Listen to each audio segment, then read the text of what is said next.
Muy bien, muy buenas noches. Una cordial bienvenida a todos los que están ya conectados a través de las redes sociales y también acá en a través de Zoom. Le queremos dar la cordial bienvenida al doctor Daniel Rodríguez Carreiro. Eh, pues vamos con una segunda conferencia sobre el mismo tema. La conferencia de hoy es la parte uno de las ideas sobre los indígenas de los marxistas latinoamericanos, es decir, las ideas que ellos han desarrollado. Y bueno, ya como hemos presentado en la conferencia inicial del 23 de septiembre al doctor Daniel, pues únicamente pues darle las buenas noches, la bienvenida y le dejamos, doctor, en el uso de la palabra. Pues muchísimas gracias y muchas gracias otra vez por la invitación. Entonces, la primera conferencia que dimos vimos algunas ideas generales de la teoría de Karl Marx y cómo pues, se podrían aplicar tanto a la idea de la evolución de los sistemas económicos y también a la idea de que existía una clase privilegiada que era el agente de la revolución, que sería la clase proletaria. También vimos algunas de sus ideas en relación, por ejemplo, con que las etapas históricas pues eran inevitables, por lo tanto había que pasar antes por la etapa capitalista para poder llegar a la etapa de la sociedad supuesta, sociedad comunista sin clases, y que por eso, entre otras cosas, Marx pues llegó a apoyar el imperialismo británico en la India y también apoyaba, por ejemplo, la expansión del capitalismo a nivel mundial como un paso previo a la llegada de esa sociedad comunista. Entonces vamos a ver que esas ideas se van a reiterar en algunos de los marxistas latinoamericanos que intentaron aplicar los esquemas teóricos marxistas pues, a la realidad de esta zona del mundo. Y también eso va a afectar a los pensamientos o a las ideas que expusieron en relación con los problemas y con la situación de las poblaciones indígenas de sus respectivos países. También vamos a ver que hay distintas versiones del marxismo en América Latina y cómo intentan conciliar algunos de estos pensadores la situación de las poblaciones indígenas que no eran, pues no pertenecían a la clase proletaria, con la idea de la revolución comunista, cómo podían intentar integrar a los indígenas en una lucha que supuestamente era exclusivamente una lucha de clases.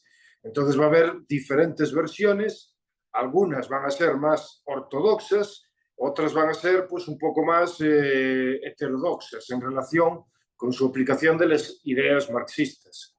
Y antes de empezar con eso, pues hay que hacer un pequeño resumen de cómo se introdujeron las ideas marxistas en América Latina. Normalmente los teóricos hablan de que se pueden reconocer más o menos pues 5 etapas en la evolución del marxismo en América Latina. Entonces, la primera etapa sería desde finales del siglo XIX, las últimas décadas del siglo XIX, hasta más o menos pues, 1920 aproximadamente. En esa etapa, el marxismo se introduce como consecuencia de la llegada de inmigrantes europeos a países latinoamericanos. Estos emigrantes europeos, pues a veces eran burgueses o intelectuales o trabajadores especializados y traían ideas que procedían pues de Europa. Entonces, muchos de ellos introdujeron ideas socialdemócratas, como por ejemplo, uno de los principales autores que se seguían eran a Karl Kautsky, que es un autor que tiene mucha influencia de Karl Marx, pero que pretendía conseguir los mismos objetivos que Marx sin llegar a utilizar la violencia, sin llegar a utilizar una revolución para conseguir la toma del poder, sino que él pretendía que a través pues, de la competición democrática los partidos socialistas obtuviesen el poder y llegasen a implementar las mismas medidas que ocurrirían o que propondrían, por ejemplo, los comunistas que querían implementar o hacer revoluciones. Entonces, durante esa primera etapa se desarrollan estas ideas marxistas, aunque siguiendo en gran medida pues, las ideas europeas, y una segunda etapa, que podríamos hablar esto es de una manera evidentemente pues más bien aproximada, entre 1920 y 1935, hay autores latinoamericanos que intentarán pues darle un sesgo menos eurocéntrico a las ideas marxistas e intentarán aplicarlas a los casos particulares de sus propios países. Entonces, algunos de estos autores intentarán aplicar una especie de indomarxismo, un marxismo que intentará tener pues también connotaciones indígenas. Una de las ideas, por ejemplo, que utilizan estos autores sería la de remontarse al pasado incaico del imperio inca, en el que supuestamente pues, el imperio inca habría sido un ejemplo histórico de una economía de tipo socialista basada en el ayllu, que era una forma de gestión comunal de la tierra que se daba en las zonas andinas. El autor principal que se refiere a este tipo de ideas pues va a ser Mariátegui, que lo vamos a ver posteriormente, que es probablemente el marxista más importante de América Latina. Las ideas, por ejemplo, por cierto, de la economía inca como un ejemplo de economía socialista se remonta a un antropólogo francés, Louis Baudin, o Baudin, no sé exactamente cómo se pronunciará en francés, pero se escribe Baudin, y este antropólogo pues publicó un libro que se llama El Imperio Socialista de los Incas, en el que de una forma muy crítica, por cierto, hablaba de que el imperio inca pues tenía un tipo de economía que era muy socializada, en la que había casi como una planificación central en la que las clases altas determinaban cuáles iban a ser los recursos o la distribución de los recursos de que iban a disponer el resto de ciudadanos. Luis Baudin era muy crítico con este tipo de sistema económico, decía que llevaba implícito la anulación de la individualidad o de los derechos de las personas, pero sirvió de inspiración a autores como pues, Aya de la Torre o Mariátegui, sobre todo.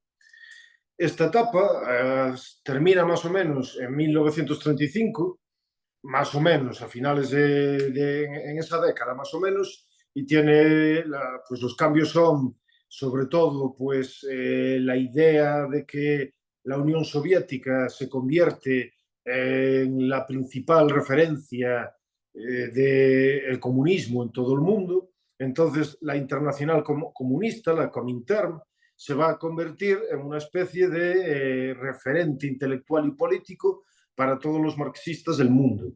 Y desde la Comintern, desde el comunismo soviético, pues se va a implementar un punto de vista que creía que solo se podría llegar a la revolución a través de una serie de etapas. Es decir, que antes de llegar a la etapa comunista, muchos países menos desarrollados tenían que llegar o pasar por una etapa que sería democrático-burguesa. Es decir, primero tendrían que desarrollar el capitalismo. Y esto hace que se vuelva otra vez pues, a adoptar un punto de vista más ortodoxo. Y, por ejemplo, Mariátegui pues, tuvo también bastantes problemas con la Comintern y con otros marxistas que eran considerados como más ortodoxos. La siguiente etapa empezaría sobre todo a partir de 1959. Y en 1959 esa fecha es precisamente por el triunfo de la Revolución Cubana. Entonces se va a producir una inversión del foco, del centro de atención para los intelectuales y los seguidores del marxismo en el mundo.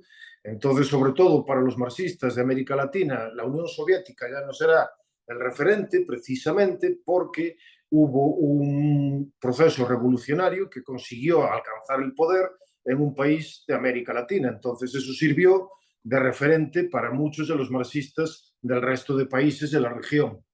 Y a partir de entonces, dado que también consiguieron alcanzar el poder a través de una guerra de guerrillas, ideas como por ejemplo las ideas maoístas o las ideas esas de lucha guerrillera, con la influencia por ejemplo del Che Guevara, que también fue a pelear pues, en otros procesos revolucionarios, pues va a influir en las ideas de los marxistas y en sus ideas. Asimismo, de la relación con las poblaciones indígenas, sobre todo.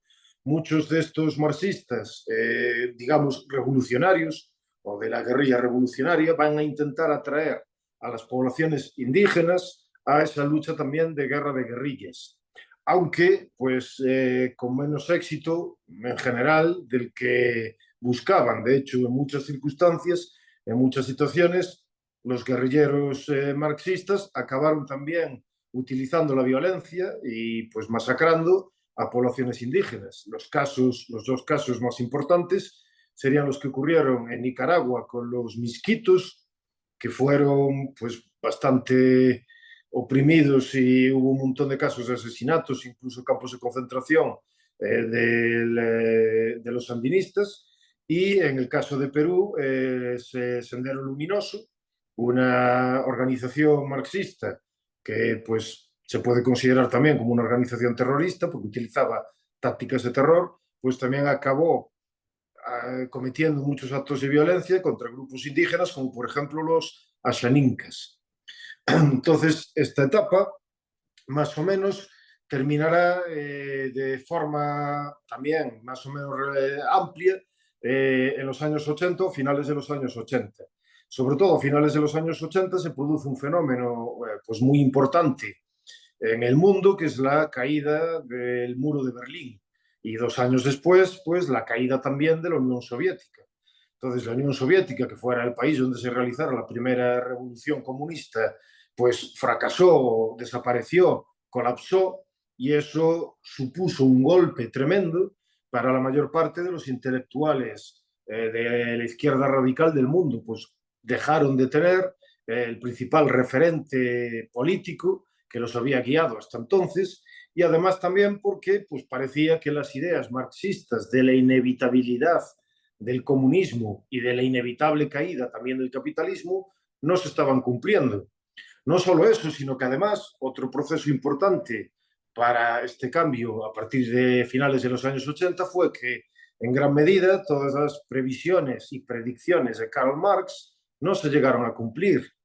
Karl Marx predecía que la situación de las clases trabajadoras en los países industrializados iban a ser cada vez peores, que los trabajadores iban a tener unas condiciones de vida más pobres, se iba a producir una progresiva pauperización de las condiciones de vida de los proletarios. Y sin embargo esto no ocurrió. Las condiciones de vida de los proletarios mejoraron en todos los países que tenían una economía de tipo capitalista, lo que pues hacía inviable o parecía que hacía cada vez más difícil que los trabajadores tuviesen incentivos para llegar a producir una revolución.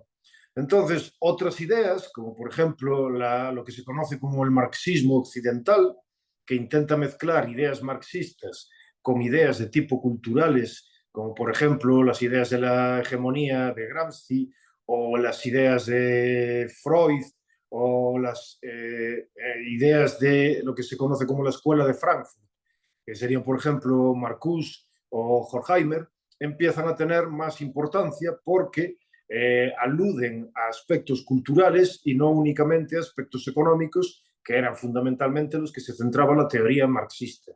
Entonces, estos cambios políticos, la caída de la Unión Soviética, va a provocar que el marxismo, pues el marxismo clásico, el marxismo tradicional, quede muy desprestigiado, muy devaluado, y que los autores de izquierdas y de izquierda radical intenten buscar otros elementos que les permitan pues seguir o continuar con su posición ideológica.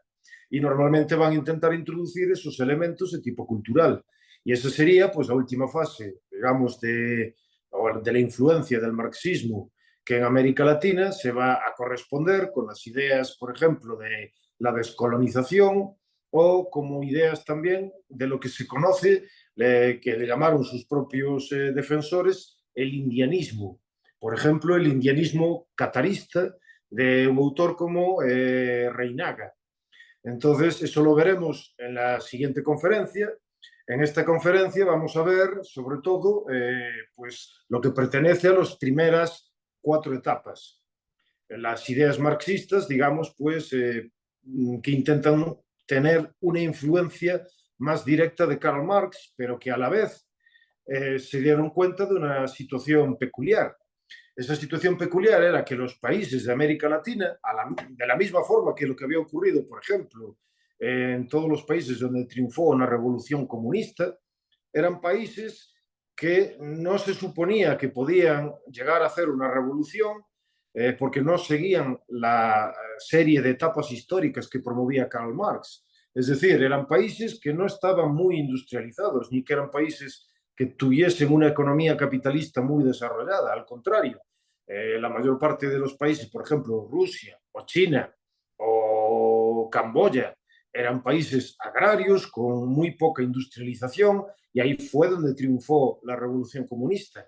Sin embargo, los países industrializados, como por ejemplo Inglaterra o otros países europeos, ahí no llegó a triunfar una revolución comunista y esto iba en contra también de las predicciones que efectuaba el sistema marxista. Karl Marx siempre creyó que el foco de la revolución iba a ser Inglaterra porque era el país que estaba más industrializado y que tenía un capitalismo más desarrollado, pero eso no llegó a pasar. Entonces los teóricos latinoamericanos también se dan cuenta de que sus países pues tampoco son los que están más industrializados del mundo, ni los que tienen una economía capitalista más desarrollada, y por lo tanto van a intentar pues adaptar esas ideas a las condiciones concretas de sus regiones, y entonces también se van a dar cuenta de que una gran parte de la población en muchos de estos países, en países como México, en países como Guatemala, en países como Bolivia o Perú o el Ecuador, pues hay una gran proporción de población indígena. Y esa población indígena no son proletarios. Y si no son proletarios, ¿cómo hacemos para encajarlos dentro del esquema revolucionario de Karl Marx? Entonces vamos a ver que hay pues como 4 visiones diferentes, principales, de los teóricos marxistas latinoamericanos en relación con la situación de las poblaciones indígenas. Por ejemplo, 3 de ellas las resume un autor marxista que se llama Alberto Saladino García, en un libro titulado Indigenismo y Marxismo en América Latina, y a esas 3 posiciones que destaca Alberto Saladino García podemos añadir una cuarta. Entonces, ¿cuáles serían estas 4 grandes posiciones? Pues, en primer lugar, tendríamos que decir que la primera de esas posiciones es lo que podemos llamar la visión más ortodoxa o más doctrinaria, que Saladino García denomina la visión stalinista. Y esta visión, la visión general,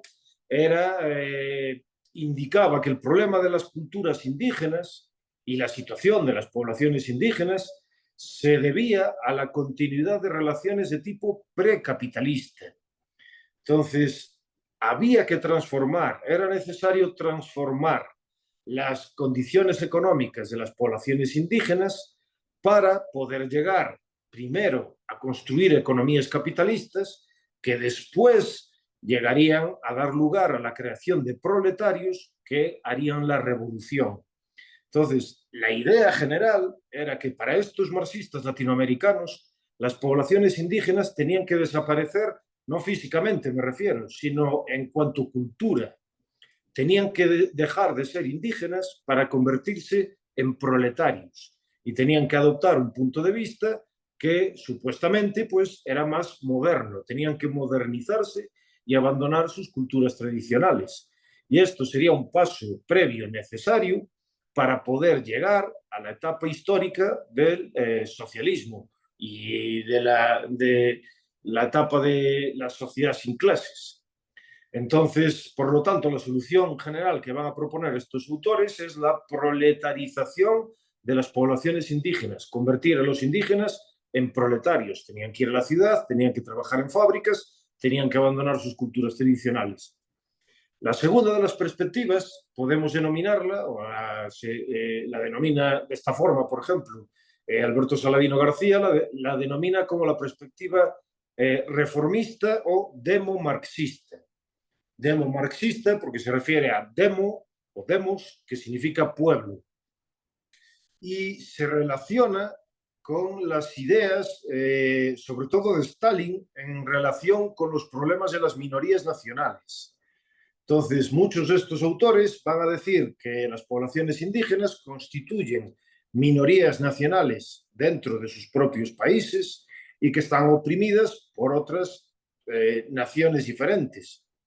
Entonces, normalmente van a proponer la adopción de sistemas políticos plurinacionales. Pero, aunque tienden a reconocer la importancia de las culturas indígenas, implícitamente estos autores acaban diciendo que la lucha principal sigue siendo la lucha de los proletarios y que son los proletarios, siguen siendo la clase privilegiada. Y por lo tanto, los indígenas tienen que seguir también el liderazgo de los proletarios y en última instancia el objetivo sigue siendo el mismo, la llegada a una sociedad comunista donde ya no habrá clases y donde realmente pues, desaparecerán o ya no serán importantes las diferencias culturales. Entonces, en última instancia, pues también subordinan la situación de los indígenas a la situación de los proletarios, aunque tienden a valorar las culturas indígenas de una forma pues, mucho más positiva que lo que hacían la versión ortodoxa, más puramente ortodoxa. La tercera de las versiones es lo que se puede denominar la versión revolucionaria o el indigenismo revolucionario, que los autores de esta corriente ya no van a decir simplemente que los indígenas se tienen que convertir en proletarios, sino que querrán o intentarán que los indígenas se unan a la lucha o al movimiento proletario. Entonces, básicamente, también reconocen o le dan valor, por lo menos retóricamente, a las aportaciones culturales de las poblaciones indígenas, pero dicen que el principal problema de estas poblaciones no es de tipo cultural, sino que es un problema de tipo económico. Y por otro lado, van a tender también a decir que el liderazgo lo tiene que tener, el liderazgo de la revolución en la que se deben integrar las poblaciones indígenas, lo tienen que tener los partidos comunistas, o los partidos que hacen la revolución y los partidos que representan, pues, el punto de vista del proletariado. Entonces, básicamente, van a querer que los indígenas adopten el punto de vista del proletariado y se unan a la causa, pero de una forma subordinada, porque el principal problema sigue siendo un problema de tipo económico. Y de estas tres grandes tradiciones podemos añadir una cuarta a estas tres grandes tradiciones, que sería la de la teoría de la dependencia. La teoría de la dependencia es una teoría económica que se originó en América Latina, con autores como, por ejemplo, Teotonio dos Santos o como Cardoso y Faleto, y también con autores como André Gunder Frank. Y la idea de estos autores es que la economía mundial se sitúa en una posición en la que se crea un centro y una periferia. En el centro estarían los países más industrializados y a la periferia los países pues, menos industrializados. Y al centro se aprovecharía básicamente de las materias primas y de los productos no manufacturados de los países de la periferia y tendría una ventaja económica a través de la cual pues, explotaría a estos países periféricos. Luego vamos a ver cuál era la lógica económica y vamos a ver también por qué, cuáles son las razones que explican por qué esa lógica pues, no se sostiene. Pero una idea importante era entonces que lo que hacían estos autores era situar la idea de la explotación marxista a un nivel también internacional. Ya no era solo una explotación de burgueses contra proletarios, sino que era una explotación entre países. Y esa explotación se reiteraba, se repetía en el interior de los países de la periferia, de tal forma que se producía una situación de colonialismo interno donde los habitantes o las élites o las burguesías de las capitales y de las ciudades utilizaba o explotaba el trabajo de los habitantes del campo. Entonces, el problema de las situaciones de las poblaciones indígenas sería que estaban sometidos a esta doble, colonialismo doble, un colonialismo externo y un colonialismo interno. Entonces, vamos a ver algunos de los principales autores de cada una de estas corrientes de una forma pues, más o menos resumida. Hay que decir que en América Latina hay muchísimos intelectuales y también hay muchísimos intelectuales con pues de ideología marxista. Entonces, aportaron mucho al desarrollo de las ideas marxistas. Uno de los problemas principales que tienen, sin embargo, es que, como vimos en la anterior conferencia, pues las ideas marxistas se caen por la base, tienen una base muy poco sólida y tienen un montón de contradicciones lógicas internas que hacen imposible que sirvan para organizar la sociedad de una forma adecuada. Pero como decíamos, hay muchos autores latinoamericanos que aportaron a esta corriente de pensamiento. Entonces, vamos a empezar con la primera de las tradiciones. La primera de las tradiciones, o la primera de las perspectivas, es la de la visión más ortodoxa, o la visión stalinista. Y uno de esos autores, el primero de ellos, del que vamos a hablar, es un sociólogo boliviano que se llama José Arce y Arce. Nació en 1904 y murió en 1955. Y José Arce y Arce intentó aplicar los principios marxistas al análisis sociológico de la realidad boliviana. Y su objetivo era conseguir el conocimiento científico necesario para dirigir la acción política revolucionaria. A través del conocimiento marxista podríamos comprender la sociedad y podríamos dirigir la acción política de los partidos que buscaban la revolución. Entonces, él participó, por ejemplo, en la fundación del Partido de la Izquierda Revolucionaria, el PIR, que fue el primer partido marxista de Bolivia, fundado en 1940. Y José Arce y Arce, además, sería uno de los líderes más destacados de este partido. Y el PIR, como tenía una visión ortodoxa, promovía o decía que antes de llegar a la revolución comunista, Bolivia tenía que pasar por una revolución democrático-burguesa. Era un paso previo necesario para la instauración del socialismo. Así, por ejemplo, en el Estatuto Orgánico del PIR, este partido decía, literalmente, ahora estoy citando, se propone la implantación de un régimen socialista en Bolivia pasando por la fase de la revolución antifeudal y antiimperialista, entre paréntesis, democrático-burguesa, que es la etapa de transición previa dada la estructura semicolonial de nuestro país. Es decir, que como Bolivia todavía no tenía una economía capitalista desarrollada, ni un sistema burgués, democrático burgués, como decían, desarrollado, era necesario primero pasar por esa etapa para luego poder llegar a la etapa comunista o a la implantación del socialismo. Por lo tanto, realmente estaban promoviendo el capitalismo como primera etapa, como paso previo.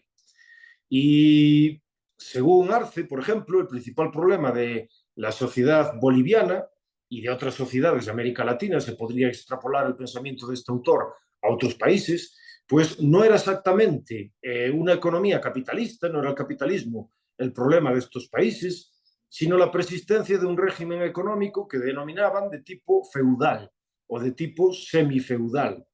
Es decir, decían que los españoles habían implantado durante la época de la colonia una economía que estaba basada, por ejemplo, en el trabajo forzoso a través de las encomiendas o de la mita, y que eso no era una economía de tipo burgués o de tipo capitalista, porque la economía de tipo capitalista está basada en el trabajo asalariado. Y también decían que esta situación no cambió de forma sustancial tras la independencia, porque en vez de que la independencia hubiese sido producida por una burguesía bien desarrollada, sin embargo, los criollos que consiguieron el poder, decía Arce, eran en realidad latifundistas que pretendían apropiarse de la tierra, pero que no querían la creación de una economía de tipo capitalista verdaderamente. Entonces, las ideas de lo que hicieron fue nacionalizar sobre todo un montón de tierra para luego vendérsela a determinados latifundistas. En términos descriptivos, por cierto, yo estoy bastante de acuerdo con esta idea de Arce. Eso ocurrió en bastantes países de América Latina, como Bolivia o como Perú, sobre todo donde había una mayor influencia de las haciendas, grandes extensiones de tierra que estaban controladas pues, por grandes latifundistas y que obtuvieron privilegios políticos a través de su contacto con las élites de sus respectivos países que les permitieron acumular una gran cantidad de tierra. Pero realmente esto no es una economía de tipo capitalista. Estaban utilizando el poder político y los privilegios obtenidos y la violencia para acumular pues recursos. Y los teóricos marxistas también reconocen eso. Arce y Arce reconoce eso. No era la economía boliviana, decía, una economía de tipo capitalista, sino una economía precapitalista. Entonces, eso era algo que había que solucionar. Por cierto, que Arce y Arce también criticaba esa idea de que el imperio inca representase un tipo de sistema comunista o socialista, porque decía que, por un lado, no era ni comunismo primitivo, porque no era una tribu en donde no existiese la propiedad privada. Además, existía la división por clases entre las élites, por ejemplo, el Inca, que era el emperador, y las clases bajas o las clases populares, y tampoco había una técnica desarrollada, una técnica moderna, sino que la técnica era primitiva. Y por lo tanto, como la técnica era primitiva, no podía ser un sistema comunista, porque Arce y Arce seguía de una forma muy ortodoxa las ideas de Karl Marx. Entonces, Arce afirmaba que el socialismo solo era históricamente posible cuando se había desarrollado la técnica productiva necesaria para transferir la mayor parte del trabajo pesado a las máquinas. Es decir, solo cuando teníamos máquinas que podían hacer la mayor parte del trabajo pesado, entonces era cuando desarrollábamos, cuando llegábamos al capitalismo, y eso para Arce era algo positivo, porque al igual que Marx, consideraba que el capitalismo tenía también cualidades progresistas, en el sentido de que anticipaba o permitía, creaba las condiciones para que luego se llegase a desarrollar el comunismo. Entonces, por ejemplo, voy a leer una cita de Arce en uno de sus libros más importantes, que es Sociografía del Incario. En la página 22 dice: fue necesaria la aparición del capitalismo moderno, fuerza progresiva en su tiempo, para impulsar el desarrollo de esa técnica. Gracias a esa técnica, la tierra y sus diversos productos, explotados por máquinas que hacen el trabajo que antes necesitaban hacer millones de esclavos, puede producir mucho más de lo necesario para sustentar a todos los habitantes de la tierra. Es decir, que el capitalismo era algo positivo. No era la última etapa, pero era mejor que los otros sistemas económicos anteriores. Por lo tanto, si Bolivia todavía no había llegado a desarrollar una economía capitalista, tenía que desarrollar antes una economía capitalista para luego llegar a la sociedad comunista.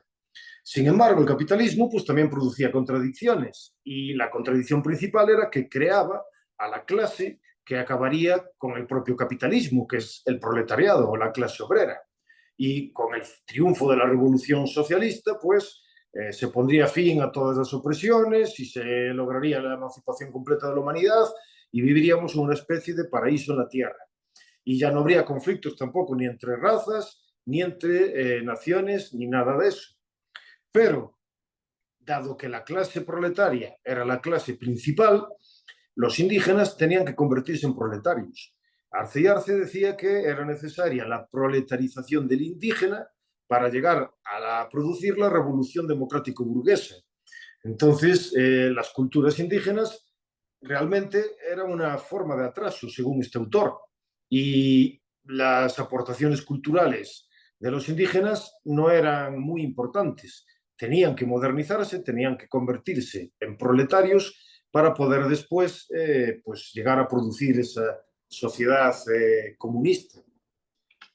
Y estas ideas, hay otros autores por también muy parecidos, como por ejemplo Martínez de la Torre o Haya de la Torre, también en Perú, aunque hay algunas diferencias con Haya de la Torre, pero no nos da tiempo a hablar de todos estos autores. Entonces, otro autor del que vamos a hablar, que tenía un punto de vista muy similar al de Arce, era en Guatemala Severo Martínez Peláez, que es un autor muy importante. Por cierto, es un autor que hay que leer, es un autor muy inteligente y muy culto, a pesar de que yo no estoy de acuerdo con sus ideas marxistas, pero se aprenden muchas cosas leyendo su obra, y tiene un libro pues, que es muy importante, que es La patria del criollo.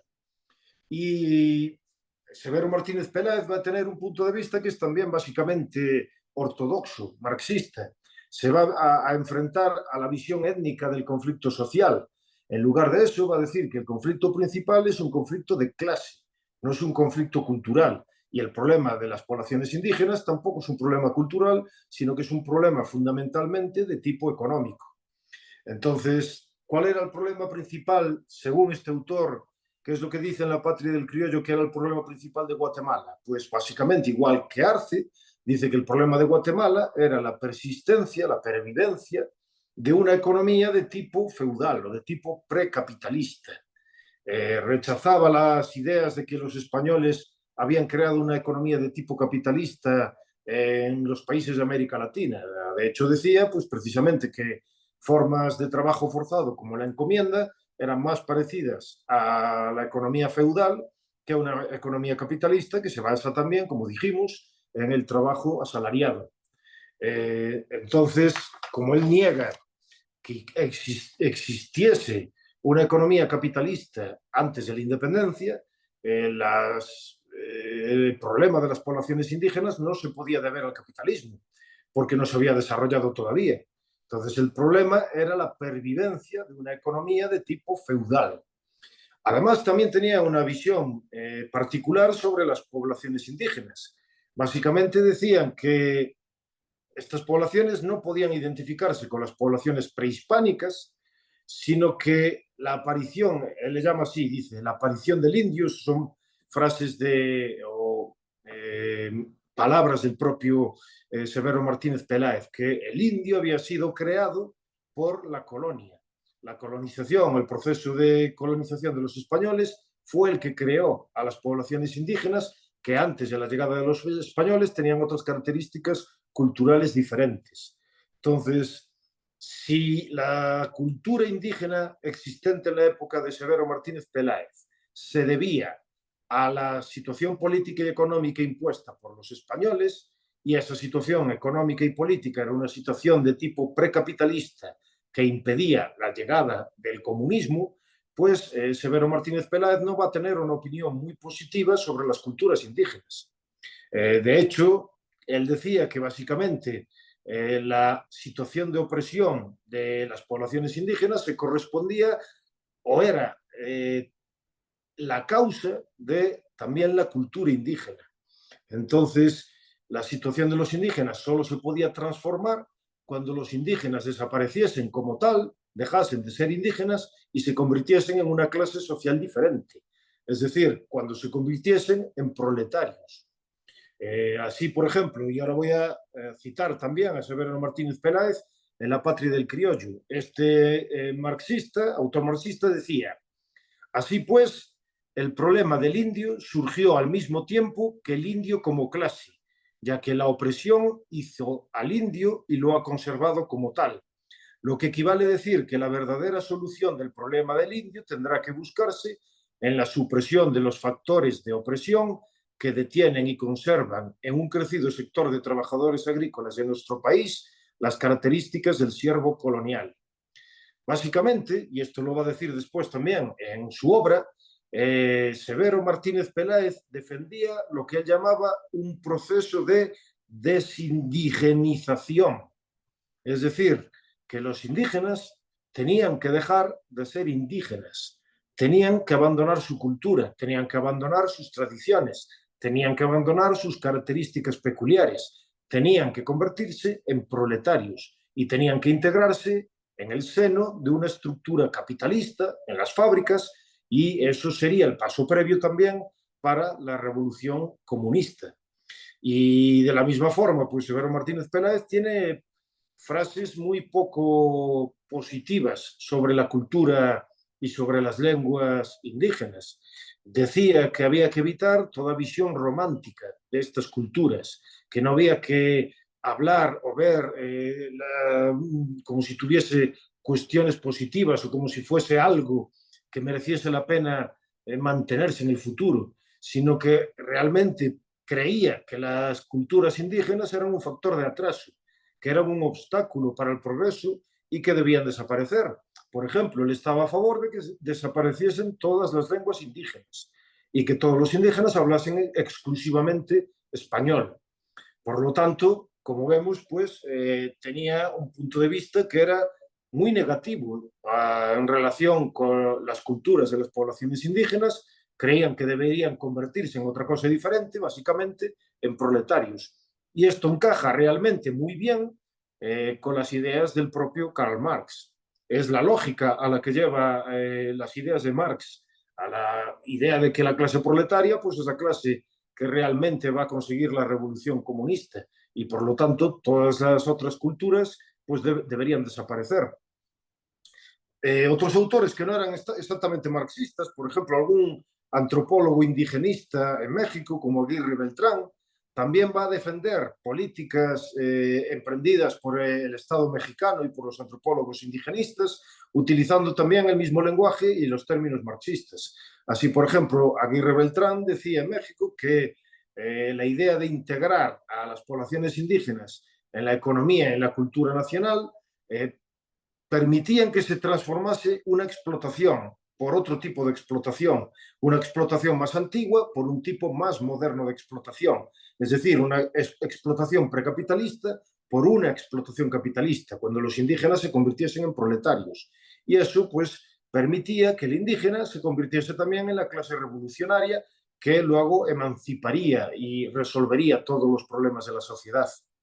Por lo tanto, los autores de esta primera corriente tienen una visión muy negativa de las culturas indígenas, las consideran como un obstáculo para el progreso y creen que esas culturas deberían desaparecer y que los indígenas tendrían que adoptar las características culturales y pues económicas de los proletarios. Esta es la primera de las visiones. La segunda de las visiones es lo que llamamos la visión demomarxista. También hay varios autores dentro de esta corriente, pero pues tampoco nos va a dar tiempo para ver a todos ellos. Entonces, la idea clásica o más importante de los demomarxistas es que siguen una idea de Stalin. La idea de Stalin está relacionada con lo que se llama o lo que se llamó en Europa el problema de las minorías nacionales. Y esto habla, es decir, Stalin va a incluir dentro de las categorías marxistas que hablaban de las etapas históricas como lucha de clases entre aquellos que tenían el control de los medios de producción y los que no tenían la propiedad de los medios de producción, pues además de esta lucha va a incluir una lucha que es más de tipo cultural. Va a hablar de que se produce un proceso de construcción y creación de nacionalidades y de naciones. Entonces, ¿cuál sería esta evolución? Según Stalin, en el libro, por ejemplo, Marxism and the National and Colonial Question, Stalin dice que primero tenemos representaciones culturales como las tribus. O, por ejemplo, estas tribus se agrupan por lazos de parentesco, por familias. Con la aparición de la propiedad privada y también la aparición de las clases, pues aparecen también las nacionalidades. Y las nacionalidades serían agrupaciones de estas familias, pero que comparten idiomas y orígenes históricos. Y daría lugar estas nacionalidades a modos económicos de producción feudal y también de sociedades esclavistas. Y por último, con la aparición del capitalismo, todas estas nacionalidades se agrupan, se acaba con la dispersión feudal y en un mismo territorio se crea un mercado único que hace que se cree finalmente una única nacionalidad. Y una nacionalidad pues tendría una única nación. Y una nación tendría, por lo tanto, 4 características. Tendría una comunidad de idioma, todos los habitantes hablarían un mismo idioma. Por otro lado, tendría una comunidad de territorio, esos habitantes que hablan un mismo idioma viven en un mismo territorio, tienen una misma vida económica, que es una forma económica capitalista, y también tienen una psicología peculiar, es decir, una cultura o un carácter específico. Y cuando tenemos esas 4 condiciones, entonces tendemos una nación moderna. Según Stalin, en Europa occidental se había producido este proceso de una forma completamente natural y entonces se habían creado pues naciones.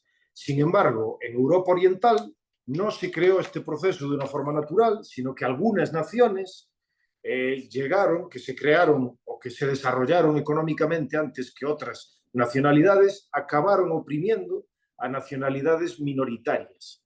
Entonces, adoptaron o consiguieron el control del aparato del Estado e impusieron unas ideas culturales que se correspondían con sus características específicas, pero que no se correspondían con las características de otras nacionalidades minoritarias.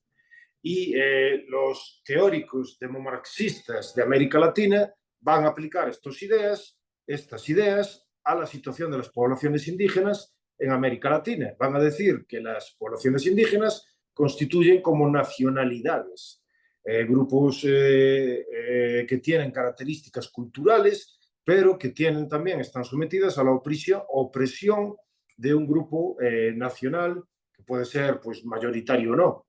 Entonces, uno de los autores importantes de esta corriente es un boliviano también, que es Jorge Alejandro Obando Sanz.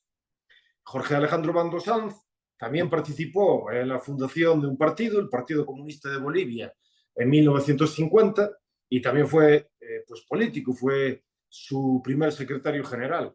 Y básicamente va a equiparar a las poblaciones indígenas con nacionalidades oprimidas. Entonces, ¿cómo van a intentar resolver este problema los teóricos marxistas? Básicamente van a decir que los países donde hay varias nacionalidades tienen que convertirse en estados multinacionales. Ahora se le llama también, pues, estados plurinacionales a veces. Entonces, Obando creía que en Bolivia se había creado, había varias nacionalidades. Estaba por un lado la boliviana, pero además de la boliviana había otras 5 nacionalidades principales, que serían pues los aymara, los quechuas, los chiquitos, los moxos y los chiriguanos. Y además de esas 5 nacionalidades principales, había 8 nacionalidades menores y luego diversas tribus y grupos étnicos menores. El problema, decía Obando, era que la nacionalidad boliviana, que básicamente se correspondía con los criollos o la población, digamos, más de origen europeo, pues se constituyeron como nacionalidad oprimida durante la colonia y durante la independencia consiguieron el control del aparato del Estado, expulsando al gobierno de los españoles. Pero a su vez, pues ese control se basaba en la opresión de las demás nacionalidades, por ejemplo, los aymaras o los quechuas. Y la solución entonces, el problema, por un lado, era un problema de tipo económico, porque Obando también decía que Bolivia no tenía todavía una economía capitalista desarrollada, sino que era una economía de tipo precapitalista, pero por un lado teníamos ese problema económico y por el otro lado teníamos un problema de tipo nacional. Había una nacionalidad mayoritaria que oprimía a otras nacionalidades menores. Entonces decía que la solución sería conseguir implantar un sistema multinacional en el que cada una de esas nacionalidades también podría expresar sus rasgos culturales propios, su lengua, su cultura, sus tradiciones, etcétera, etcétera. ¿Cuál es el problema? El problema es que, una vez más, Obando dice que esto solo se puede conseguir a través de la revolución, lo que implica la violencia. Y además, esa revolución tiene que estar liderada por el Partido Comunista. Y el Partido Comunista será el que determine cuáles son las características culturales o quiénes son las nacionalidades. No son las propias nacionalidades las que van a determinar que son una nación, sino que será el Partido Comunista el que determine qué constituye una nación y qué no lo constituye. Esto fue realmente lo que ocurrió en la Unión Soviética con la teoría de Stalin. Stalin utilizó a un conjunto, un montón de antropólogos y, entre comillas, científicos sociales para intentar conseguir la evolución de lo que percibía como nacionalidades o tribus que todavía no se habían desarrollado en la Unión Soviética, y él pretendía que a través del conocimiento del marxismo esas nacionalidades pudiesen llegar a convertirse en naciones y esas naciones integrarse en la Unión Soviética de tal forma pues que acabaríamos llegando a la sociedad comunista. Pero lo que hizo en muchas ocasiones fue utilizar la violencia.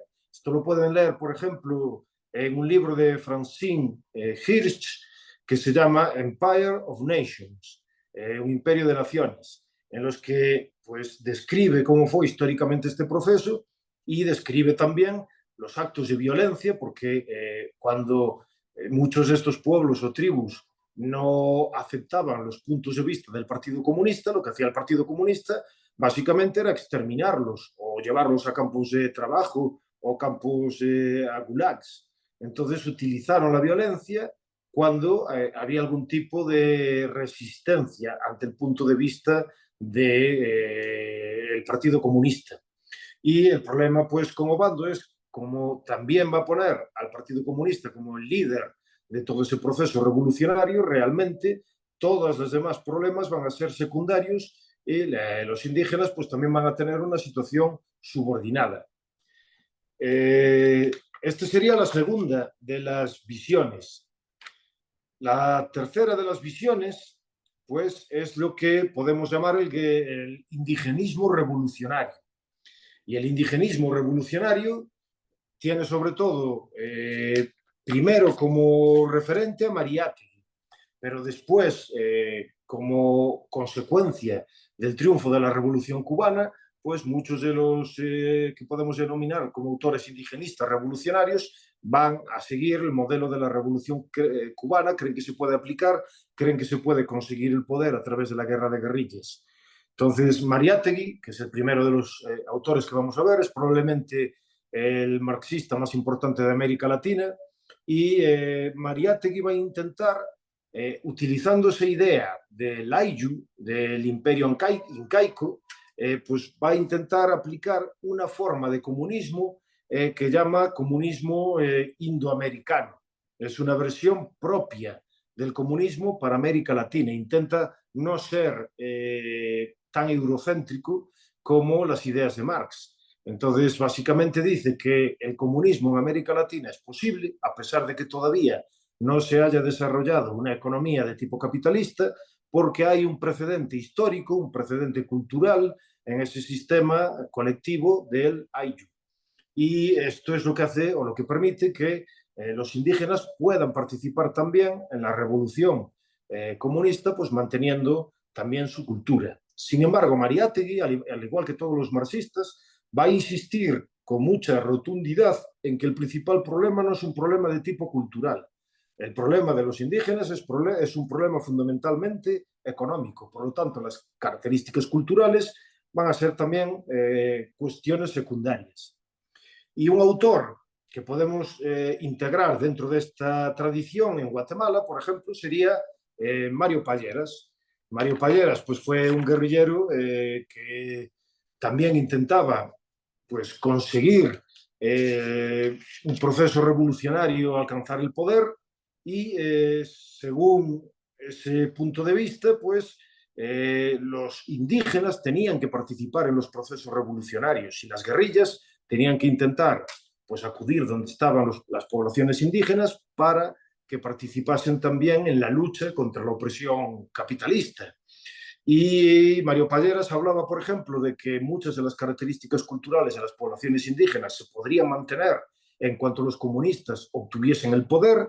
Sin embargo, también es muy claro, él dice, por ejemplo, que la dirección del movimiento revolucionario será la que determine qué aspectos culturales son los positivos y merecedores de promoción y cuáles eran los negativos que había que eliminar. Es decir, que una vez más los indígenas estarían subordinados a los partidos comunistas. Serían los partidos comunistas los que determinarían cuáles eran los aspectos culturales positivos y los indígenas tendrían que obedecerlos. Y si no los obedecían, ¿qué ocurriría?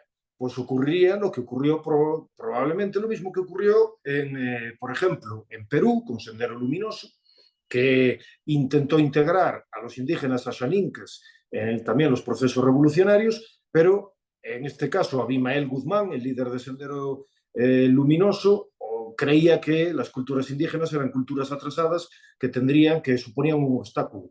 Y, por lo tanto, si no se querían integrar en los procesos guerrilleros, si presentaban resistencia, había que utilizar la violencia contra ellos. Y fue lo que hicieron, pues asesinaron a muchísimos ashaninkas, y los ashaninkas crearon también sistemas o comités de autodefensa para defenderse de las guerrillas comunistas.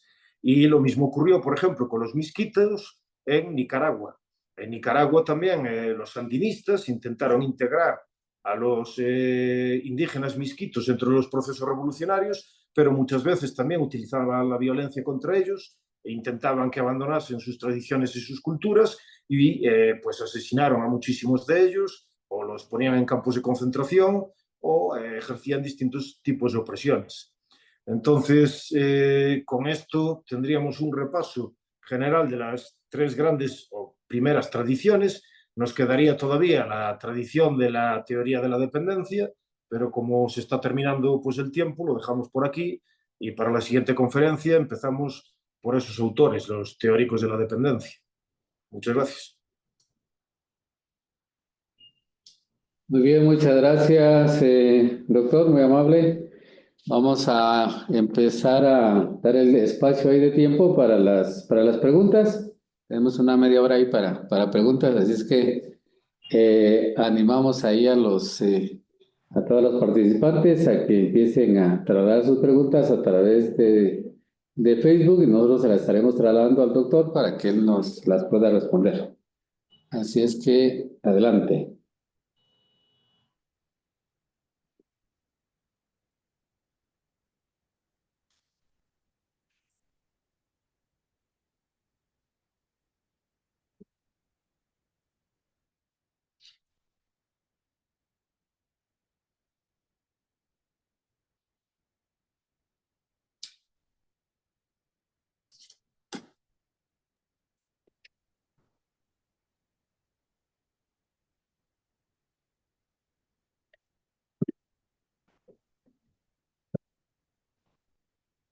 Doctor, una pregunta, ¿cómo ve?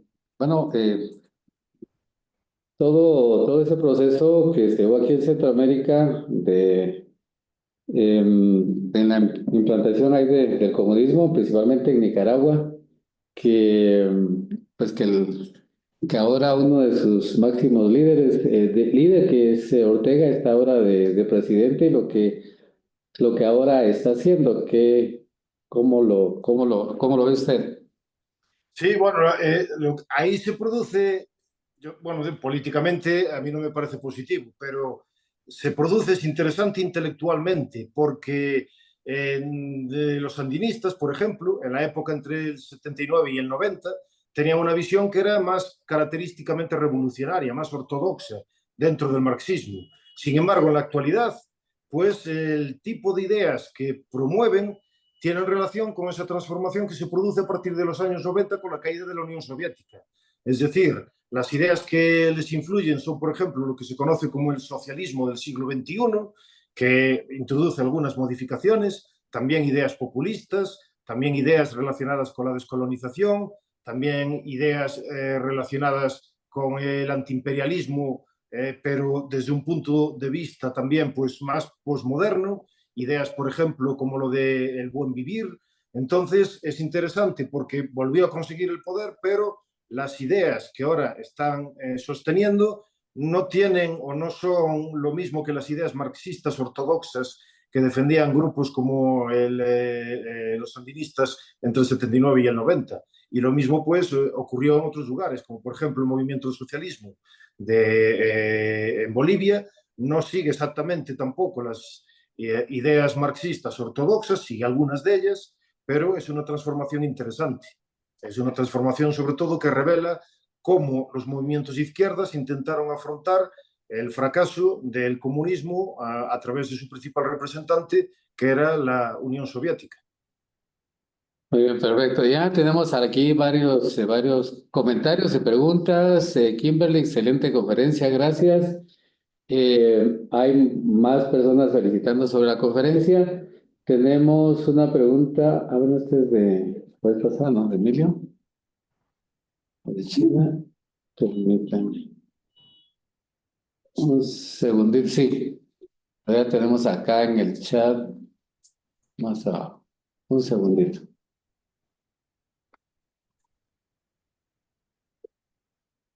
Ok, Una de las primeras preguntas es ¿qué otros libros nos recomienda leer sobre estos temas? Uno interesante es este que ya les cité, el de indigenismo y marxismo en América Latina, porque básicamente pues hace como un resumen de algunas de las ideas principales y de algunos de sus autores más representativos. Pero luego yo le recomendaría leer, por ejemplo, las obras de los propios marxistas. Por ejemplo, es importante leer a Severo Martínez Peláez, La patria del criollo, no solo La patria del criollo, por ejemplo, también este libro que tengo por aquí, que se llama Motines de Indios, no sé si lo ven, Sí, sí, es también un libro interesante para comprobar cuáles eran sus ideas. Pero, por ejemplo, de Arce y Arce deberían leer la sociografía del Incario y de Mariátegui, los 7 ensayos perdón, a ver si recuerdo exactamente, son 7 ensayos sobre interpretación de la realidad peruana. Pero bueno, se llaman como los siete ensayos. Así, si lo ponen en internet, así lo pueden encontrar. También pueden leer, por ejemplo, a Vicente Lombardo Toledano.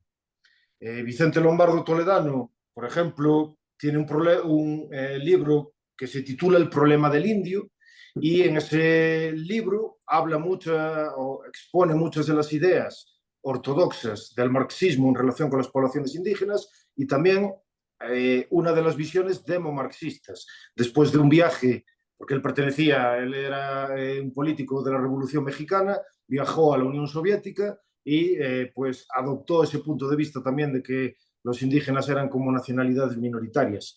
Entonces, eso sería pues algunos libros buenos para ir empezando. perfecto, muchas gracias. Hay otra felicitación, dice, por excelente y adecuadamente contextualización de la conferencia. Saludos desde Santo Tomás, La Unión, una de las extensiones. Eh, Eunice también felicita por la interesante conferencia. Ángeles nos pregunta, ¿cómo mira políticamente en Guatemala? O sea, ¿cómo ve la situación política en Guatemala? Actualmente, Sí, sí, sí, no se está refiriendo a alguna época anterior, sino actual.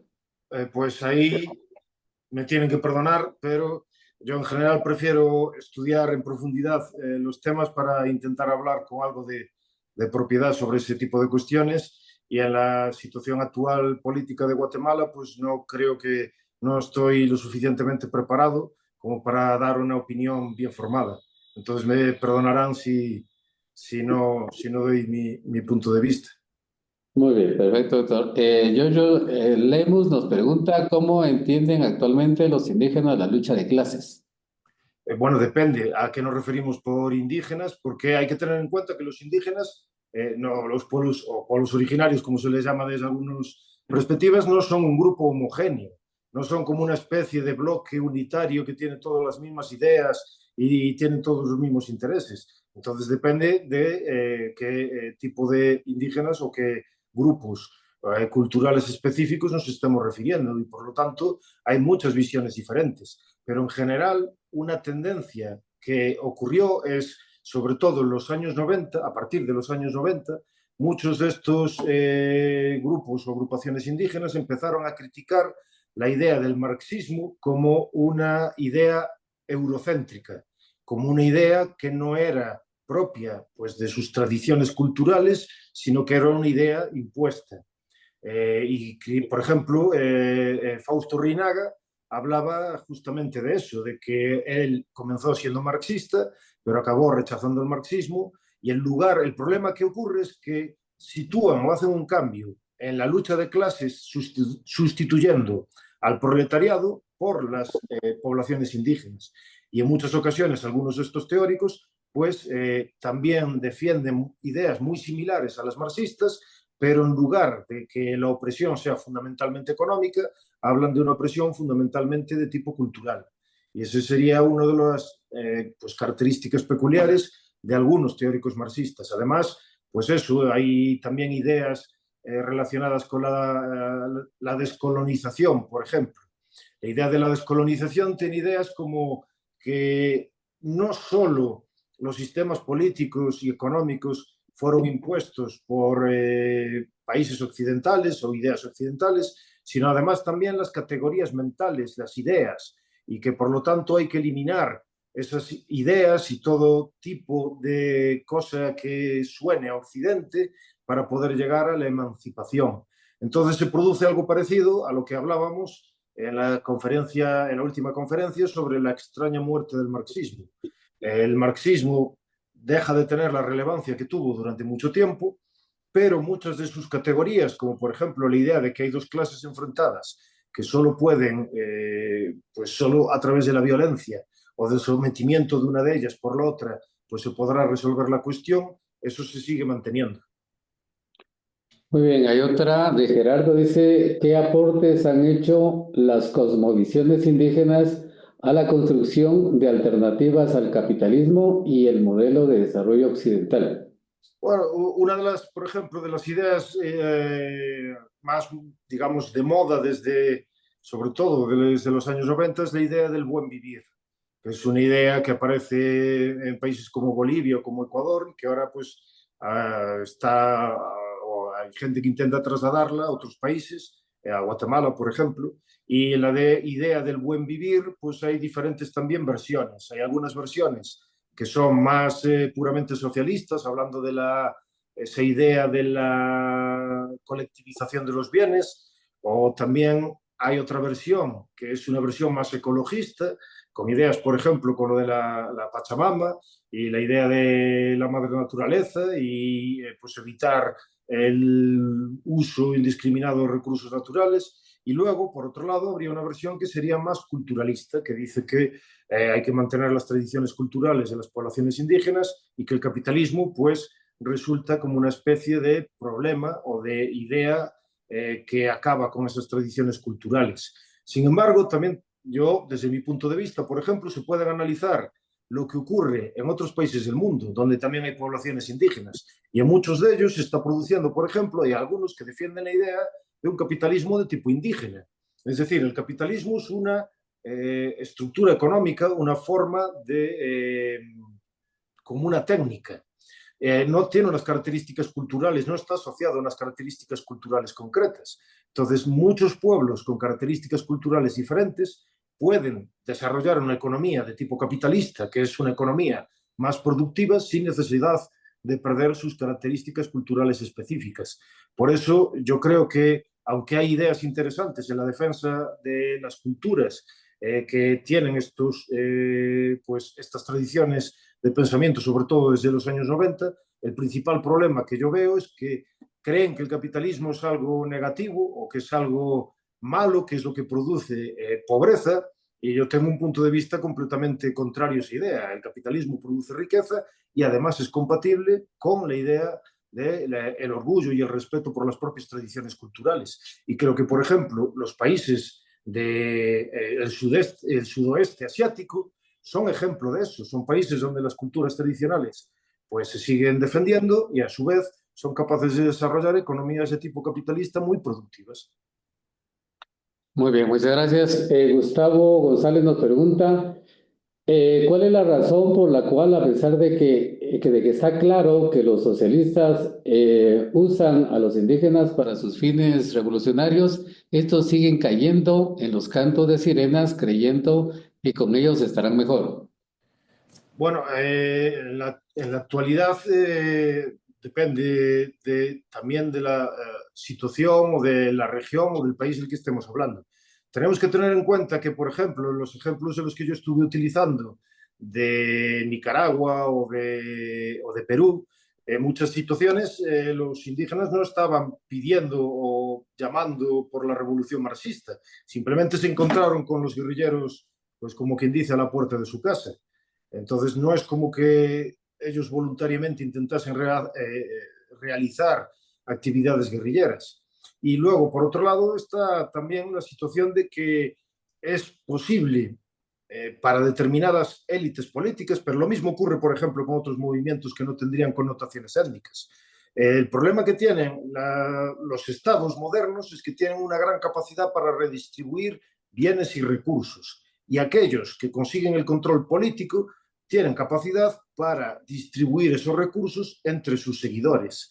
Entonces, una de las cosas que ocurrió es que en países como Bolivia, por ejemplo, hubo una determinada élite que fue capaz de conseguir, de movilizar a estas poblaciones con promesas de mejoras económicas, pero al final se produce también una situación en la que una pequeña élite, muchas veces, pues, por ejemplo, también de orígenes indígenas, pues obtiene recursos y privilegios y la mayor parte de la población pues no se ve beneficiada.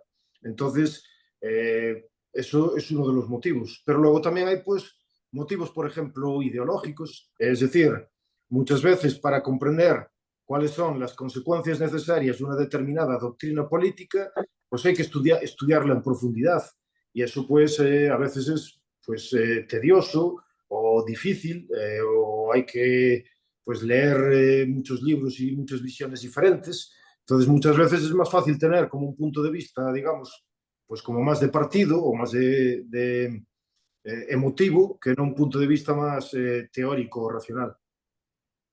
Muy bien, tenemos tres preguntas del doctor Walter Hillerman. Dice, primero, felicitando, excelente conferencia.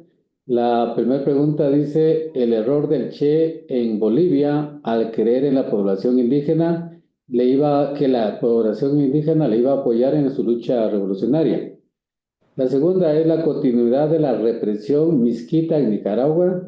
Y tercero, la influencia de la URSS estalinista para invadir las universidades latinoamericanas y que le sirvieran para sus luchas revolucionarias, utilizando también a la población indígena.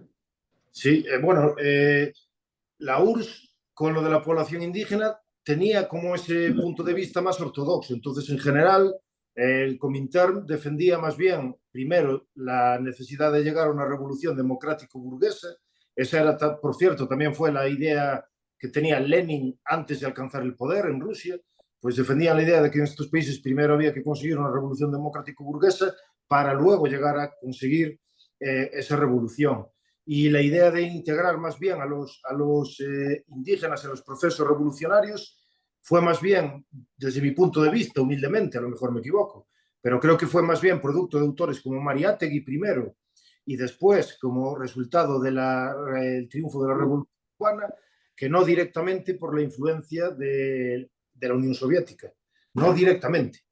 En la idea de la infiltración, digamos, sí, eso es algo que hacen geopolíticamente, es algo que hacen todos los estados.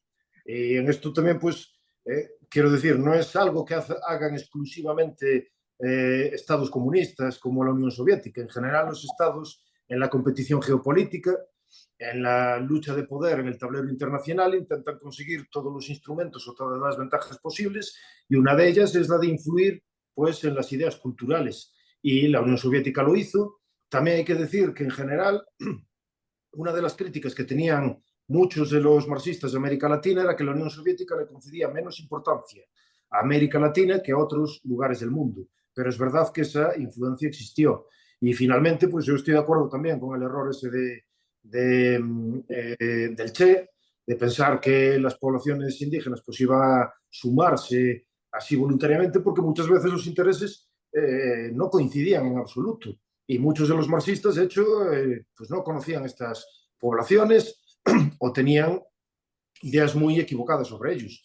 También hay que decir que el Che pues, tenía virtudes, como por ejemplo que era muy valiente y era una persona realmente que creía las ideas por las que luchaba, pero no era especialmente brillante, no era la persona, digamos, no es para criticar, para ridiculizarlo, pero no era particularmente inteligente. Por ejemplo, se dice que a veces le decía a los guerrilleros o compañeros guerrilleros de ellos que tenían que luchar como el resto de guerrilleros y tenían que luchar descalzos. Y muchos guerrilleros, pues, por ejemplo, murieron por las infecciones que se producían como consecuencia de las heridas. Entonces, ese error también es un error estratégico debido a que el Che era muy valiente, pero no era estratégicamente pues, muy brillante. Muy bien, y lo de la continuidad de la represión misquita en Nicaragua. Sí, en la actualidad todavía se habla de eso, pero la represión misquita, digamos que pasó, aunque sigue existiendo, quizá, o por lo menos no es no llega a los niveles de violencia que llegó durante la época más dura, que fue entre el 79 y el 90, pero es cierto que sigue existiendo. Pero de hecho hay muchas comunidades indígenas que están protestando contra las medidas implementadas por los países del socialismo del siglo XXI. Hay muchos, por ejemplo, en Bolivia, hay muchas comunidades indígenas que también protestan contra las medidas del movimiento hacia el socialismo y que les perjudican. Entonces, no es algo que sea peculiar exclusivamente de un país, sino que muchos todavía hay ni que las comunidades indígenas constituyan un bloque que apoyan completamente a estos movimientos de izquierdas. Hay muchos indígenas que están, que son muy críticos con esos gobiernos. Muy bien, muchas gracias, doctor. Hay otra pregunta de Giorgio Lemus. Dice, ¿dentro del marxismo se puede considerar que los indígenas son una clase para sí en la actualidad? Dentro del marxismo, yo diría que no. Dentro del marxismo, dentro de las teorías puramente marxistas, no podrían constituir una clase y menos una clase importante, dado que la estructura de opresión para el marxismo se basa en esa idea de la propiedad de los medios de producción, son los proletarios la clase que va a llevar la revolución. Entonces los indígenas o incluso las poblaciones campesinas quedan como completamente descolgadas dentro de la teoría marxista, quedan como pertenecientes o remanentes de economías de tipo precapitalista. Las sociedades campesinas, por ejemplo, como la Rusia antes de la Revolución Comunista, pues eran remanentes o fósiles de economías no avanzadas. Cuando teníamos realmente una economía capitalista, entonces la verdadera clase y la clase fundamental era la proletaria. Y de aquí vienen todos los problemas que tienen los marxistas latinoamericanos para cómo incluimos entonces a los indígenas en estos procesos revolucionarios cuando pues constituyen una gran parte de la revolución. Desde mi punto de vista, no entra, no, es imposible hacerlo encajar dentro del esquema teórico marxista. Muy bien. Otra pregunta de Dylan dice, doctor, ¿entonces los indígenas no tienen derechos y participación por sus ideologías? No, claro que tienen derechos, son seres humanos, todos los seres humanos tienen derechos. Lo que yo creo es que los derechos son, yo tengo una, claro, no me da tiempo ahora explicarlo, pero yo tengo una teoría basada en los derechos de propiedad. Incluso, por ejemplo, me parece que las propiedades comunales o comunitarias de muchas poblaciones indígenas son perfectamente legítimas y no hay por qué eliminarlas de forma obligatoria, a menos que los propios indígenas quieran modificar voluntariamente la forma de esa propiedad. Yo, la teoría que tengo sobre los derechos se basa muy, en gran medida, en la teoría de los escolásticos. La teoría, por ejemplo, las teorías de Francisco de Vitoria o Melchor Cano, Domingo de Soto, e incluso Bartolomé de las Casas, aunque como teórico Bartolomé de las Casas era más bien como alguien que intentaba aplicar ideas que desarrollaron otros, pero esos teóricos desarrollaron la idea primero de los derechos naturales de las personas y lo relacionaban con los derechos de propiedad y precisamente gracias a eso criticaron las acciones de los españoles cuando los españoles utilizaban violencia. Entonces yo defendería totalmente los derechos de los indígenas, pero creo que esos derechos se defienden mejor a través de la defensa de los derechos de propiedad, incluyendo pues propiedades comunitarias, no a través de revoluciones marxistas. Muy bien. Flori también le envía una felicitación por tan interesante conferencia. Y Samuel pregunta, perdone, de las ideas que vimos, una es que los indígenas eran vistos como un problema e intentaban imponerles el marxismo, que el marxismo necesita un sistema capitalista desarrollado para florecer, pero eso no ha pasado y las predicciones del marxismo no se han cumplido y que los países con capitalismo menos desarrollado fueron los que principalmente adoptaron el comunismo. Hay algo que me ha hecho falta entender y felicitaciones por el tema, muy interesante. Pues no, la verdad es que hizo un muy buen resumen. La visión de la que está hablando sería la visión más ortodoxa y la resumió muy bien.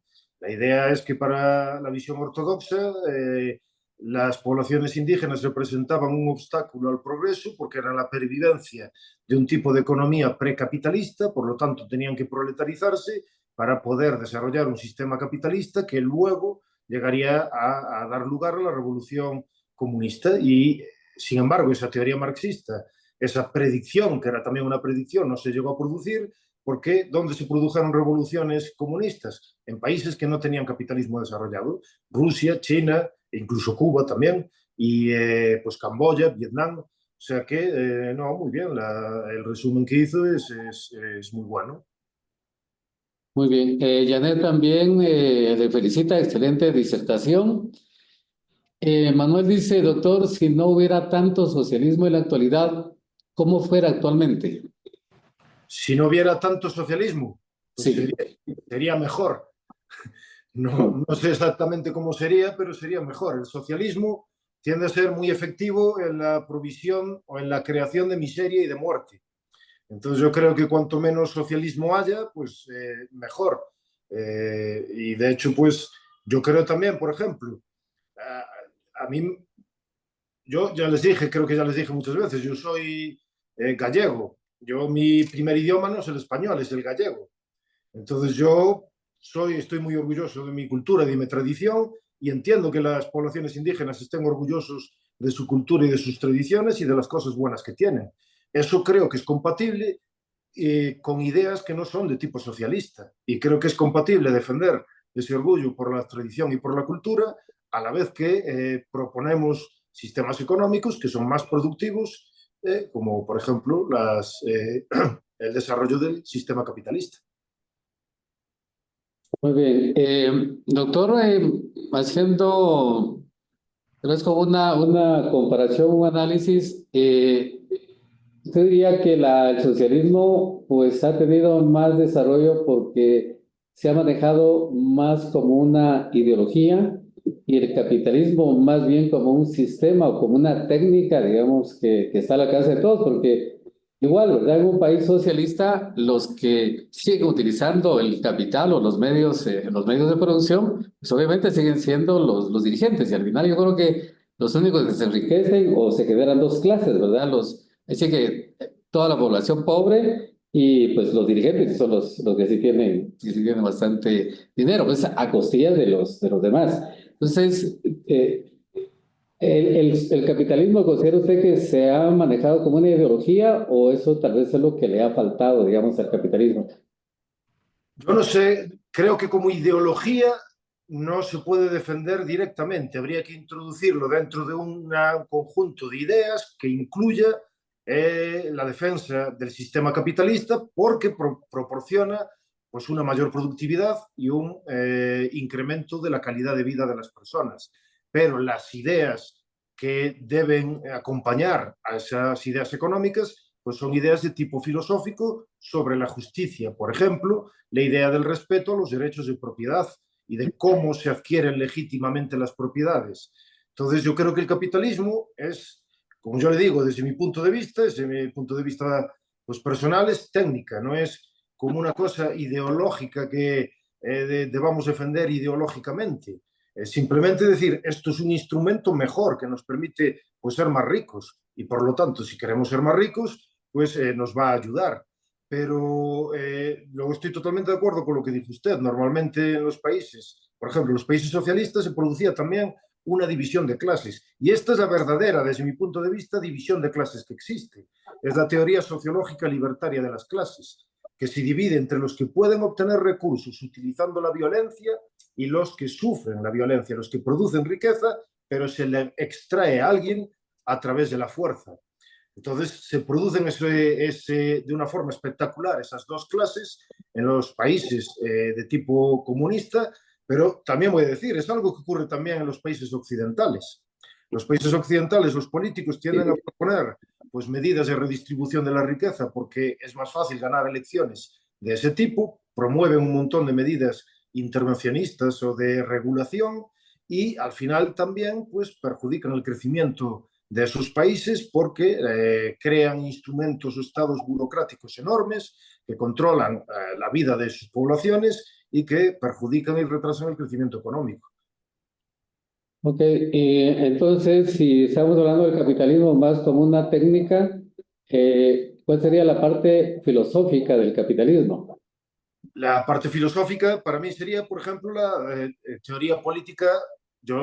La que yo sigo es paleolibertaria, pero sería la teoría política libertaria. Yo defiendo el capitalismo porque es compatible con una teoría de la justicia concreta, y esa teoría de la justicia yo la baso en la idea de los derechos de propiedad como derechos naturales. Es decir, los seres humanos somos seres dotados de inteligencia y de voluntad, pero que a su vez pues, necesitamos recursos escasos, y de ahí necesitamos la propiedad para poder desarrollarnos. Entonces los derechos provendrían, por un lado, de esa naturaleza racional y se manifestarían a través de la adquisición de cosas que no tienen dueño y que nos permiten producir bienes y servicios que luego podemos intercambiar con otras personas de forma pacífica, sin utilizar la violencia. Esa teoría de la justicia es perfectamente compatible con el capitalismo. También es compatible con otras formas de economía, como por ejemplo los Amish en Estados Unidos, que no quieren desarrollar o utilizar tecnología. Muy bien, tienen sus propiedades. Si no quieren vivir con tecnología ni insertos dentro de una economía capitalista, pues también tienen derecho a hacerlo. Pero, a su vez, sabiendo que el capitalismo desarrolla pues el nivel de vida y produce unas mejores condiciones, y sabiendo que ese sistema es compatible con esa teoría de la justicia, pues entonces tenemos dos cosas positivas para defender ese sistema. En términos prácticos, produce más riqueza, y en términos filosóficos, es un sistema que defiende la justicia. Muy bien, perfecto, doctor. Pues muchas gracias. No tenemos ya más preguntas. Pues como siempre, muy interesante su conferencia y pues sobre todo la motivación que genera de tratar de conocer más, ¿verdad? Los que preguntaban, por ejemplo, sobre los libros, de repente usted nos pudiera mandar un listadito ahí en un correo y nosotros lo vamos a postear acá en la página de la universidad para los que quieran, pues, continuar, ¿verdad? Con ahondando más, que yo creo que esta es la parte más importante y creo que de parte de la universidad lo que interesa, ¿verdad? O sea, que tengamos otras visiones o que conozcamos realmente la otra visión, porque creo que en el caso por ejemplo, del socialismo, de figuras como Castro, como Che Guevara, pues lo tenemos más como muy romantizado, ¿no? Como ídolos, pero no los conocemos, es decir, no sabemos realmente cuál es qué hicieron al final, ¿verdad? Así como empezamos a ver hace 8 días un poquito la biografía, la historia de Marx, creo que eso también ya nos da pues una idea, ¿verdad? Porque al final de cuentas, aunque sí podamos separar a la persona, digamos, de sus ideas, también podríamos decir que hay una parte donde no las podemos separar, ¿verdad? Donde también su forma de pensar, de ser, sus valores, todo eso obviamente tiene que influir también en la parte ideológica o en lo que escribe, ¿verdad? Entonces, le agradecemos mucho por la conferencia. No sé si hay alguna intervención final eh, o la suya propiamente, doctor, para despedir ya esta conferencia. Yo solo agradecerles a todos pues, la invitación y la asistencia y todas las preguntas que fueron muy interesantes, y me encargaré pues, de enviarles una bibliografía con pues, una selección de las obras más importantes para todos aquellos que estén interesados. Perfecto, doctor. Le agradecemos mucho. Una feliz noche y estaremos, pues, primero Dios, el próximo 11 de octubre. Feliz noche, doctor. Un gusto saludarlo. Gracias. Hasta luego. Hasta luego, mucho gusto.